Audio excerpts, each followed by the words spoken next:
Are there any disclosures of interest for items on the agenda? No. This meeting is being recorded and made publicly available on Council's website. Those present should refrain from making any defamatory statements. By attending the meeting, you are giving consent to your image and voice being webcast. As a reminder that under Council's Code of Meeting Practice, councillors, council staff and members of the public must ensure that mobile phones are turned to silent during meetings of council. Councillors who need to use their phone to text, talk or engage in social media activity must leave the chamber to do so. That brings us to confirmation of the minutes. Is there a mover? Moved by Councillor Carr, seconded by Councillor Santa. Any discussion? I'll put the item. All those in favour? And those against, and that is carried. We have two requests to address the meeting on a single item, item 10.5, Hume Street Park Project and Kelly's Place Children's Centre relocation options. Councillor Beregi. Thank you, Mayor. I move that we open the public forum to allow the speakers to address us for item 10.5 and bring that agenda item forward so that we can hear from the speakers before we enter debate. Is there a seconder? Seconded by Councillor Antonini. All those in favour? And that is carried. So that brings us now to the brought forward item 10.5. The first registered speaker is Richard Boyle. If you would please come forward.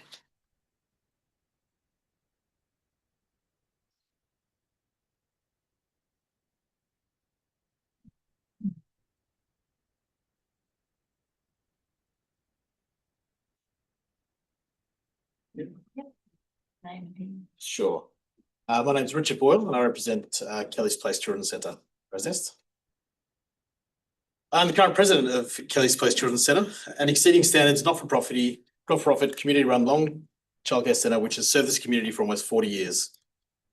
As a father of two young girls who both attended Kelly's Place, I've come to appreciate how rare it is to find a childcare environment where families feel confident their children are cared for by educators who truly value their growth and safety, without profit as the dominant priority. Sadly, I think everyone here would be aware of the recent reporting around the challenges that, in particular, for-profit centres face in terms of child protection, child safety, ratio staffing, and providing quality education and care. I think we should all see a community-run centre like Kelly's Place as a bulwark against those pressures. And I think the North Sydney Council should be extremely proud of their role in the collaborative effort that has produced that. As we are a community, we're also from this broader North Sydney community, and we wouldn't be where we are without your support. We'd also like to note that Kelly's Place has always been supportive of the master plan for Hume Street. Our community has worked with Council's community development and strategic planning staff since 2019, evaluating options when requested for alternative premises in our catchment area. The most recent site we had discussed was 52 McLaren Street, North Sydney, described in the report as being available within 4 to 5 years to be fully funded from VPA and LIC contributions. We note that in previous council reports that Kelly's Place is the intended tenant of this site. So while we continue to work collaboratively to find alternatives, we'd request this primacy is continued to be officially recognised moving forward, while we collectively solve transition. Furthermore, the report claims on page 2 that Kelly's Place was offered alternative accommodation in Forsyth Park Community Centre in 2021 and rejected it. And further, this property is no longer available as it is leased to the Camaragal Montessori School.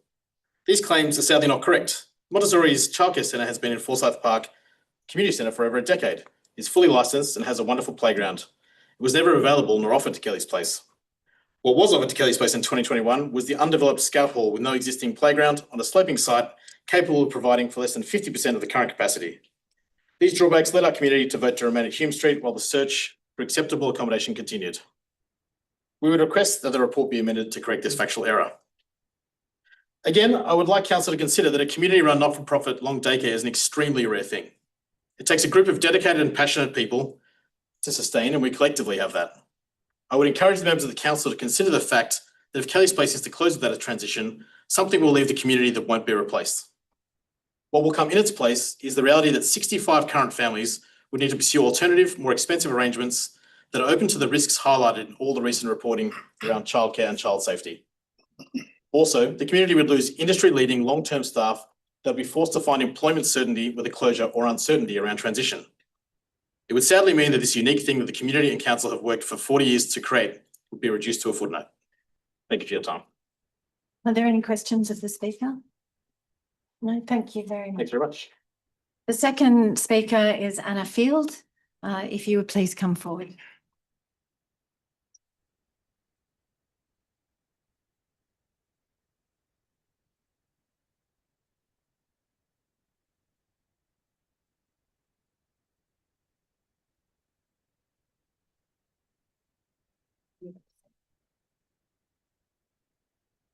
My name is Anna Field. I'm a parent of two little girls at one currently at Kelly's Place Children's Centre, and one recent school leaver.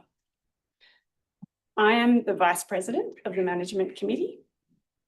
As you all know, we've been aware of the relocation of Kelly's Place due to the redevelopment of Hume Street Park since 2012, and we have actually had very productive discussions with North Sydney Council since that time. In 2021, in a council meeting on Hume Street Park, council resolved that a further report be put to the council advising of plans and associated costs for the potential relocation. And despite waiting until now for any such report, over the last 4 years, we have had various council-owned and privately owned sites discussed with us, and then we have always had the reassurance that if the development was to proceed, that council would source a suitable alternative premises. As recently as March this year, council unanimously supported the resolution that council continue to work with Kelly's Place to facilitate relocation to an alternative location. North Sydney has always generously supported Kelly's Place and its families, and given the length of this engagement, we were shocked when on the 7th of November, a mere week before this council meeting, the CEO and Director of Planning met with us to notify of the council report and options assessment, giving us little opportunity for genuine engagement or assessment of the options. We implore council to continue to actively work with us towards a solution that sees both Hume Street Park and the permanent relocation of Kelly's Place. We would like to request that the following recommendations be amended to include the extension of the lease to provide greater certainty for our centre. Noting that a project of this scale will take much longer than 12 months due to the design, consultation and approvals, it is not in the best interests of families to be forced out before a new site is ready or long before works to the park begin. We ask council to amend Resolution 3 to council extend the current lease under the same terms and conditions for a further period of 24 months or until Stage 2 Hume Street Park demolition commencement, or whichever is later. And during this time, work with Kelly's Place to facilitate relocation to an alternative location. This would avoid closing the centre prematurely and provide some certainty for families and staff. Second, we ask council to include a further resolution that requests state government funding to support our relocation. That council make immediate representations to the Department of Planning, Housing and Infrastructure to request that it contribute funding to the relocation of Kelly's Place Children's Centre as part of the park upgrade. Thirdly, noting that the Stage 2 Hume Street Park includes the retention of basketball courts and rather underutilised Hume Street car park, it must be acknowledged that these assets will likely remain for a further 20 years at least. We ask council to include a further resolution to explore options for the relocation of Kelly's Place within the existing Hume Street car park as part of the Stage 2 Hume Street Park project.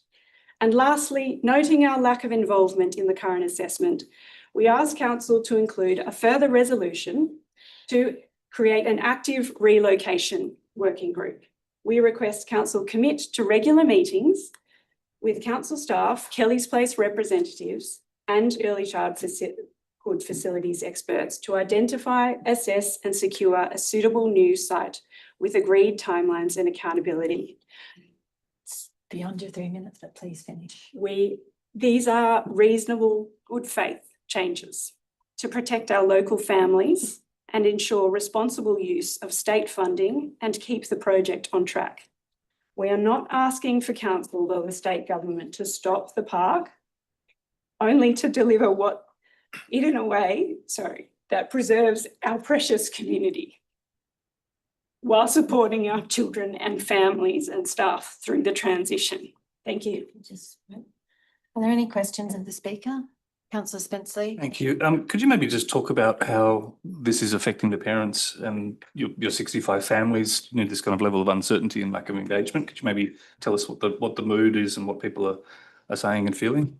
I think given the week's notice that we've had from council, we have made a business decision at the moment to only let certain members of our families know, because we know that as soon as people hear about this, that, sorry, no, that's incorrect. Katie, we have provided correspondence that a council report is going to council, and we have had inquiries around that subsequently. Thank you. Apologies, No. I'm emotional. Are there any other questions? No. Thank you very much.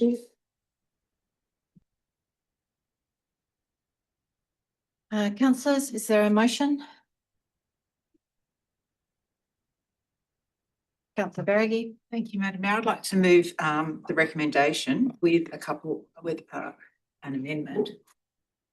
Additions? Sorry, you're right. I'd like to include a working group that the speaker requested of council. So if I could add a number 6, that council establish a working group with Kelly's Place, Relocation working group? relocation working group with Kelly's Place,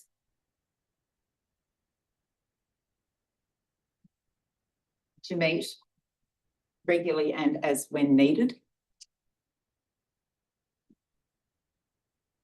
Sorry. Right, don't worry. If I could ask a question, just before I move further, Mayor, of the CEO. The request has been made for the lease to be extended for 24 months. Could you please outline the implications of that? Through you, Madam Mayor, the implication of that would be to potentially delay the project. The state government currently has funding available for the TOD areas. They have indicated that other councils have not yet submitted for that funding. We have an opportunity to submit that funding.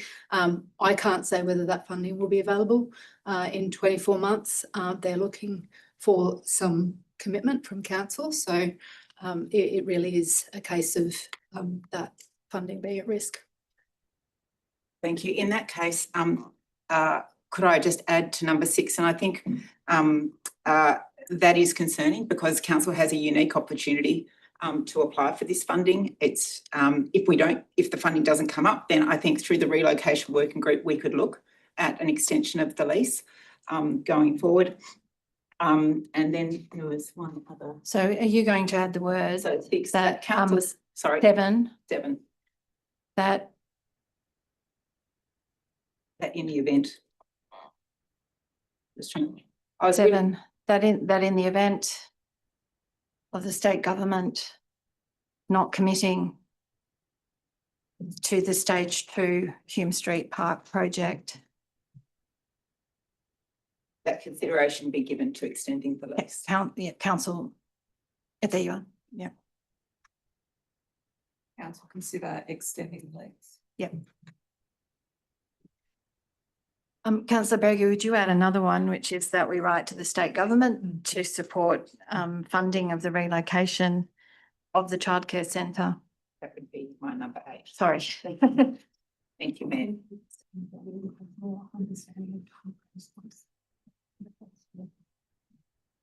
So that's what I propose moving, and happy to. Is there a seconder? Seconded by Councillor Welsh. I will just briefly speak to it. I personally understand how emotional this is. I was president of the McMahon's Point Childcare Centre and went through many iterations there. And you are right about a community childcare centre, and there is something unique and beautiful about a community running its own childcare centre, especially when childcare centres are now at an average of over 100 kids and a lot of media. I won't have to repeat. This is a very difficult decision for council. We are stuck with the state government, putting a bit of a roadblock in. we would all like to see the park delivered. But at this point in time, I think this is the best outcome. It's not everything, but it's something. And I hope that it gives you some certainty that the council are trying their best to try and accommodate Kelly's Place. Are there other speakers? Councillor Spenceley. Thank you, Mayor. Through you to the CEO. CEO, is there any reason we couldn't? Oh, sorry, apologies. CEO, is there any reason we can't give a 24-month extension of the lease with a demolition clause, which I think was what was requested here? Through you, Madam Mayor, what was requested was 24 months or a demolition clause, whichever was the maximum. There is a possibility of giving a lease with a demolition clause at an earlier date. It really depends on the timing of the state government. One, we have to get approval from the state government, and then two, it'll be a case of them letting us know what their timeframe is for needing to get in the site. And my second question, what would be an appropriate period, or how regularly could we meet with the kind of people at the Kelly's Place to update them and to discuss and keep them informed? Because I think what we're hearing here is. The question and it's direct. Thank you. At our meeting with representatives from Kelly's Place, we actually suggested that we meet with them monthly because it is important that everyone is, that we're understanding as to where the Kelly's Place board or committee, what they're looking at. Obviously, when we're looking at relocation of a childcare centre, one, there needs to be the accommodation available. Two, depending on what that accommodation looks like, the centre will have to consider the feasibility of. Now, whether that is changing the number of children or whether that is, looking at the potential costs of renting private facilities, that is something that needs to be considered by the committee and not just council itself. Yeah. Thank you. Are there any other speakers? Councillor Welsh. Thank you, Madam Mayor. I feel your pain. I feel your pain. It's devastating, but we're really caught between a rock and a hard place because it is really critical that we advance every opportunity to increase open space for our community. And among all the projects available to us, the Hume Street Park expansion remains the most impactful opportunity we can deliver in the short to medium term. So I agree with the amendments, with the additions, and hopefully we're going to be able to get this sorted.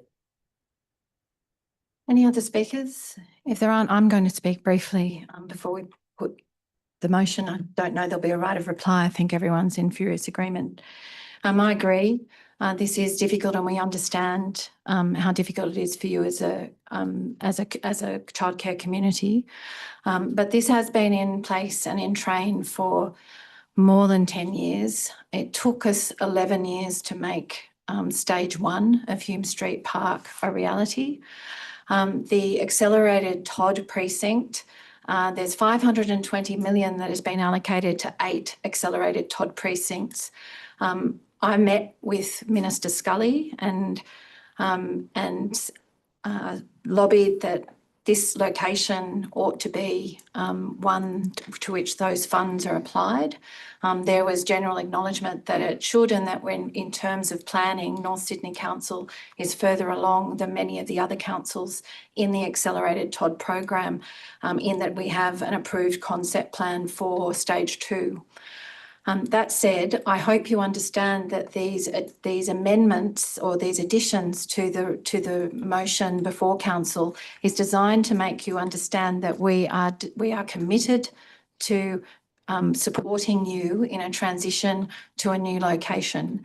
The council remains committed to Kelly's Place, and it's vital that we work together with great deal of goodwill to make certain that that can happen. In terms of 52 McLaren Street, again, there have been a number of reports that have identified that as a location for Kelly's Place, but we are also at the hands of the state government.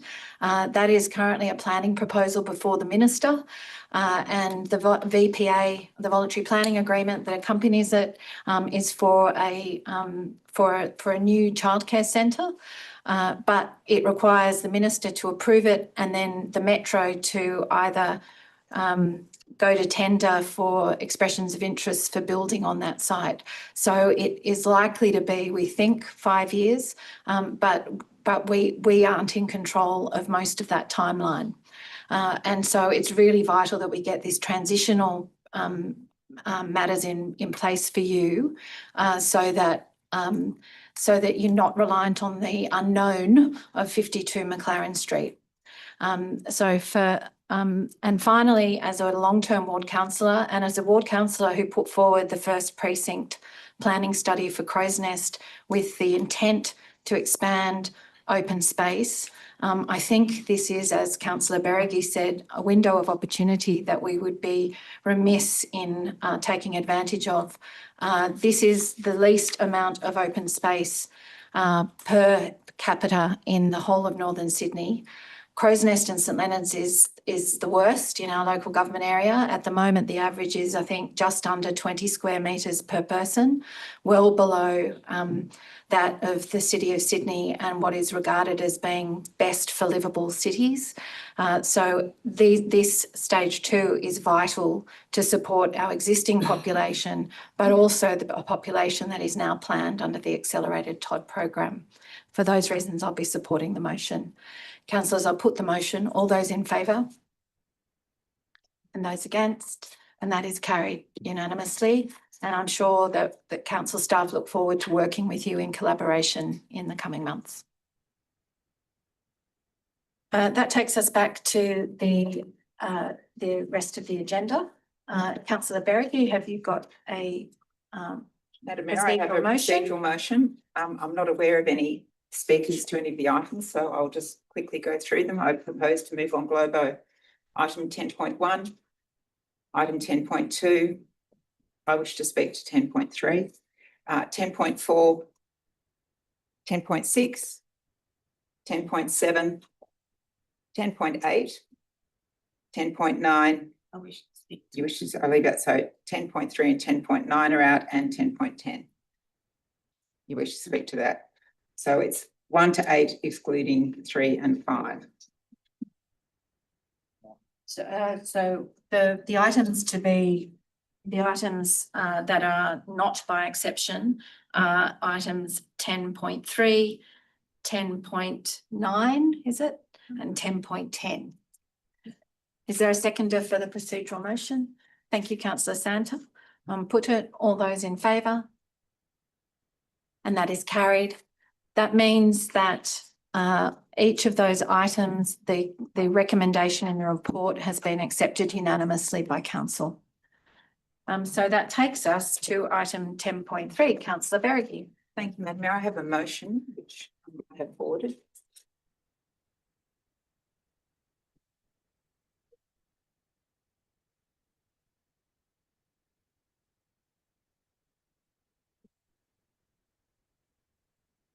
Just read it out. 1 and 2 are the same. Item 3, the council note the operating deficit before capital grants and contributions has increased by 3.618 million to 6.397 million. 4, the council note that following an extensive review and community consultation on potential service reductions, the target savings have been revised from 6 million down to 3.707 million, resulting in a deterioration of the net operating profit by 2.293 million. 5, the council note a review of the original budget for commercial property portfolio found that occupancy rates have deteriorated and council will not be able to achieve the budgeted result. 6, the council note that parking station income has continued to decline and the current budget target of 7.305 million is not being achieved. 7, the council note with concern the continuing use of contract labour to maintain flexibility given the council's current financial position. 8, the council note with concern that during the first quarter, council transferred several capital balances between projects to address critical renewal projects that needed to be actioned due to the nature and urgency of the works. The reallocations included 0.755 million from the council chamber roof renewal project, which has been redirected to the following critical renewal projects: glass balustrades at Elizabeth Plaza, the Forsyth Park Community Centre, the Kirribilli Neighbourhood Centre ceiling collapse, and the Heritage bus shelters. And that 0.099 million was transferred from council's curb and gutters program to the Wilson Street Road Reserve project. 9, that council note while council has managed to maintain its unrestricted cash position, this stability is largely attributable to one-off items and the carryover surplus from the previous financial year, indicating the current result is not reflective of ongoing financial sustainability. And 10, the council note with increasing concern that the asset renewal ratio remains significantly below the depreciation level, indicating that assets are not being renewed at the rate required to maintain their service potential. Is there a seconded by councillor Holding? Councillor Berry, you. Thank you, Mayor. I don't think just accepting this is good enough. This is dire, and this is the perilous financial position that the council is in, and hence the reason for us consulting with our community again about a rate rise.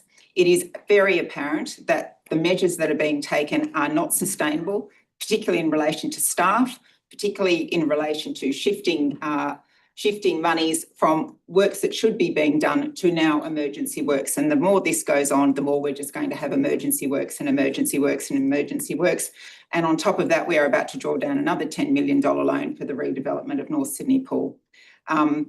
I don't think that we should just be accepting a report. I think we should be highlighting what's in it and making it very clear to the community that this is not a great situation, and to really put forward that the council cannot continue with business as usual.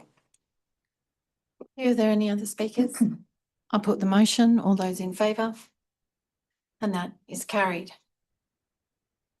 That brings us to item 10.9, the new lease on council property for Loader Cafe. Is there a mover? Moved by councillor Carr, seconded by councillor Santa. Councillor Carr? Thank you, Madam Mayor. I was very disappointed to read in the report that the previous tenant of the coffee shop is in arrears with rent.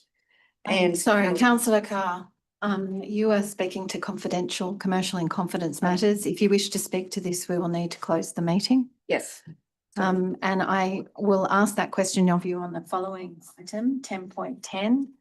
Is a proposed settlement of debt. Do you wish to speak in detail to that? yes. thank you. We'll have to close the meeting for both of those. What I propose to do procedurally is that we move to the notices of motion, and at the end of the meeting, we will close the meeting to consider items 10.8 and 10.9. I put that procedural motion from the chair. Is there a seconder? Second by councillor Beregi. All those in favour? And that is carried. So that now takes us to the notices of motion. The first 11.1 is councillor Santa. Councillor Santa, do you wish to move your motion? Thank you, Mayor. Yes, sir. Motion. Is there a seconder? Seconded by councillor Welsh. Councillor Santa, you have the floor. If you put on your microphone and stand, please.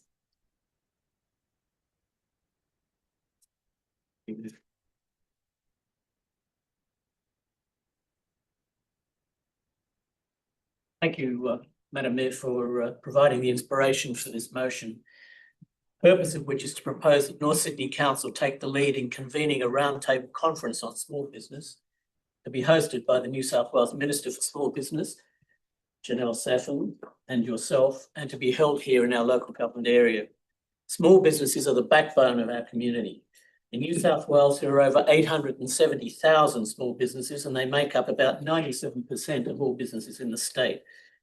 They give North Sydney its character, its economic diversity, its innovation, and its sense of local identity. They employ local residents, support families, and contribute directly to the livability of our neighbourhoods. And yet, despite their importance, small businesses across our area are under real pressure. We hear it every day. Rising input costs, staffing shortages, elevated interest rates, complex regulation, changing consumer behaviour, and the continued shift towards digital commerce, i.e. AI. Cash flow is a major concern. Nearly 80% of Australian small and medium enterprises have experienced cash flow challenges in the past 12 months, and insolvency rates in New South Wales are rising. If we want North Sydney to be a vibrant commercial centre, we need to strengthen the environment in which these businesses operate. That's why I'm proposing this roundtable conference, the purpose of which is simple: to bring together the New South Wales Minister for Small Business, Council, local business owners, chambers of commerce, and key stakeholders to identify practical actions we can take to support our small business community. This would not be a talk fest. It would be a structured event with a number of clear objectives. First, identifying the most pressing barriers facing small business in North Sydney, whether they relate to cost pressures, staffing and skills, compliance burdens, leasing issues, or digital capability. Second, exploring opportunities for collaboration between the state government and council. This includes how we can reduce red tape, improve access to information and support programs, strengthen local procurement opportunities, and create an environment where small businesses can innovate and grow. Third, looking at precinct activation, and I mean our precincts, and local economic development. North Sydney is changing rapidly. We must ensure that our business areas attract foot traffic, support emerging industries, and remain places where small businesses want to set up and stay. Fourth, building resilience. The last few years have shown how vulnerable small businesses can be to unexpected economic shocks. A coordinated approach, supported by both levels of government, can help local businesses better prepare for the future. Importantly, this roundtable would present an opportunity to hear directly from the people who live these challenges every day, the small business owners themselves. Their practical insights should guide our priorities. The roundtable would enable us to explore how we can help local small business stabilise, reduce their cost burdens, and improve their financial resilience. What I'm asking from Council tonight is straightforward. I seek Council's endorsement to formally invite the New South Wales Minister for Small Business to host the roundtable in partnership with North Sydney Council, to allocate the necessary logistical support, to organise and promote the event, to engage with local business networks to ensure strong and diverse participation, and to commit to preparing a summary report after the roundtable outlining recommended actions for both Council and the state government. This is a valuable opportunity for us to show leadership and to demonstrate our commitment to a thriving, resilient local economy. Council is uniquely placed to convene these conversations because we know our local business landscape better than anyone else in government, and because we have the capacity to connect local voices with state government decision makers. By endorsing this proposal, we can help deliver practical outcomes that support jobs, encourage innovation, and strengthen the economic vitality of North Sydney. Small businesses invest in our community every day. Tonight, we have the opportunity to invest in them. I commend this proposal to Council. Thank you, Councillor Santa. Are there any other speakers? I'll put the motion. All those in favour? Sorry. I've put the vote. So all those in favour and those against, and that is carried. That brings us to the next motion, Councillor Walsh. I move the motion. Is there a seconder? Seconded by Councillor Santa. Councillor Welsh. Thank you, Madam Mayor. I would like to highlight the invaluable role of Lifeline Connect, a free walk-in face-to-face community mental health support service that is making a significant difference in the lives of people across our community. At Lifeline Connect, individuals are welcomed by trained supporters who listen without judgment, provide immediate assistance, and help link people with any additional services they may need.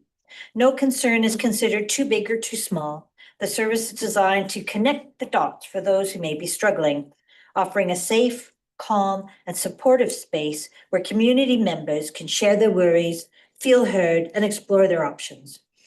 I've said many times that the reason I became a councillor was to support the most vulnerable in our community. Lifeline does an extraordinary job of helping those in need, and the face-to-face service at Stanton Library and at other libraries across the North Shore helps fill a very large gap in our overstretched mental health system.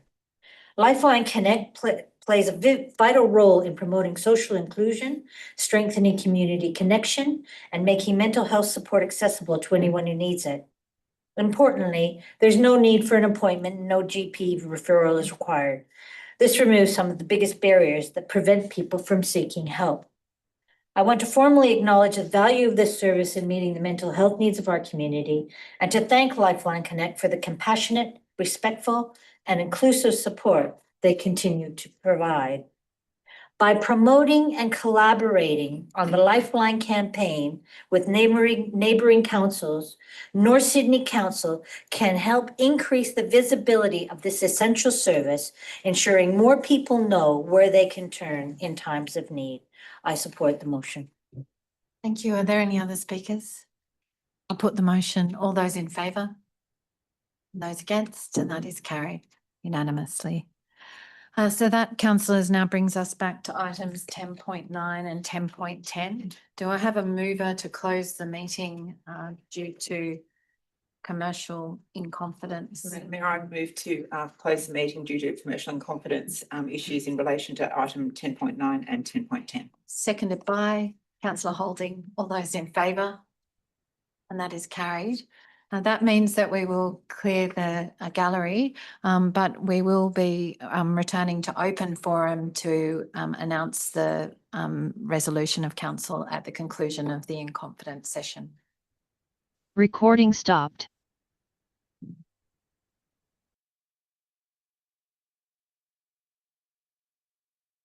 The lease of the Coal Loader Cafe. Council resolved, 1, that council resolves to enter the proposed lease over the Coal Loader Cafe, 2 Balls Head Drive, Waverton, on the terms and conditions detailed in the confidential report. The council authorise the Chief Executive Officer or their delegate to sign all necessary legal documents in relation to this matter. 3, that council resolves that the identified attachment to this report is to be treated as confidential in accordance with section 11(3) of the Local Government Act for the following reason under section 10 capital A(2) of the Local Government Act. D, commercial information of confidential nature that would, if disclosed, to confer a commercial advantage on a competitor of the council. It is further noted that the release of this information would, on balance, be contrary to the public interest as it would affect council's ability to obtain value for money services. In relation to item 10.10, council resolved, 1, that council note the update regarding the debtor 002333952-1 and the tenant's intention to sell the business and assign the lease to a prospective purchaser.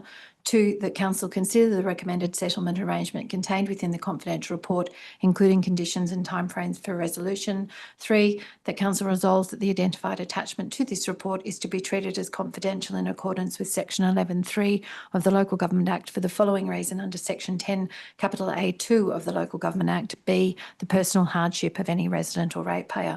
4, the council resolves that the identified attachment to this report is to be treated as confidential in accordance with section 11(3) of the Local Government Act for the following reason under section 10 capital A(2) of the Local Government Act. D, commercial information of confidential nature that would, if disclosed, 1, prejudice the commercial position of the person who supplied it. It is further noted that release of this information would on balance be contrary to the public interest as publication of all tendered amounts would discourage potential tenderers from submitting commercial information in future and would affect council's ability to obtain value for money services. Councillors, that is the end of the formal agenda, but I understand that Councillor Holding has a matter of urgency that he wishes to raise. Councillor Holding, if you could briefly describe the matter of urgency. Thank you, Mayor. Yes, it's I've actually got some hard copy here, which is some information related to any councillors that would like it. It's concerning parking at Brightmoor Reserve and Primrose Park.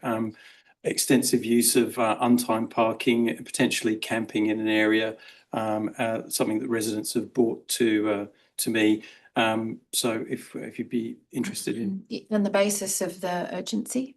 That basically we're moving into peak sport period and we're moving into peak camping period, and that from what I've been advised by precinct members is that this is increasing quite rapidly and has done over the last few months. So with only 2 meetings left in this year, it would be if we're going to the motion is seeking a review and report to commence that process as quickly as possible. I regard that as a matter of urgency. I put it to the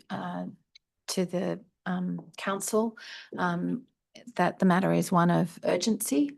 All those in favour and those against, that is therefore ruled a matter of urgency. Councillor Holding, if you would move your motion. Thank you, Mayor. Yes, Look, basically, this motion is prompted by our community, and the intent here is clearly to promote adequate free parking and enjoyment of our foreshore, and to ensure that this equity is applied and maintained across North Sydney. Brightmoor and Willoughby Bay precincts have advised of continued, prolonged and overnight use of free council parking at Brightmoor Reserve and Primrose Park. Currently, there are no timed or overnight parking restrictions at these locations. Unfortunately, multiple parking bays have been used for extensive periods during the day and overnight, basically camping. Brightmoor Reserve and Primrose Park have council-operated toilet facilities, running water and a limited number of waste bins. Precinct members have indicated that such parking areas may have been promoted on social media in relation to free camping. Prolonged occupation of these parking bays can prevent our sports people and supporters, dog walkers, visitors and parents with children from utilising the park facilities and the mini bike track nearby. It's also noted that in other similar foreshore areas in North Sydney, for example, Balls Head, signs prohibit overnight camping.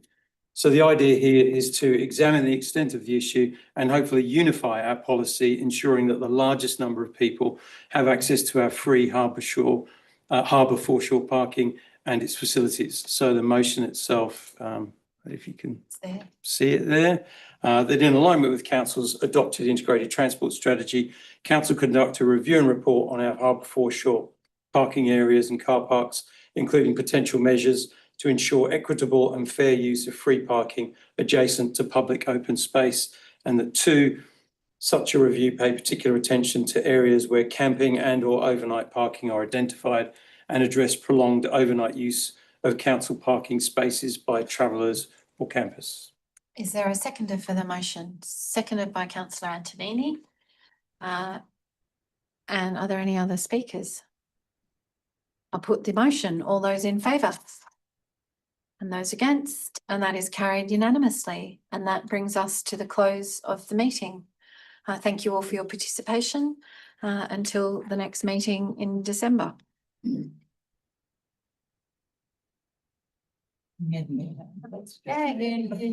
Recording stopped.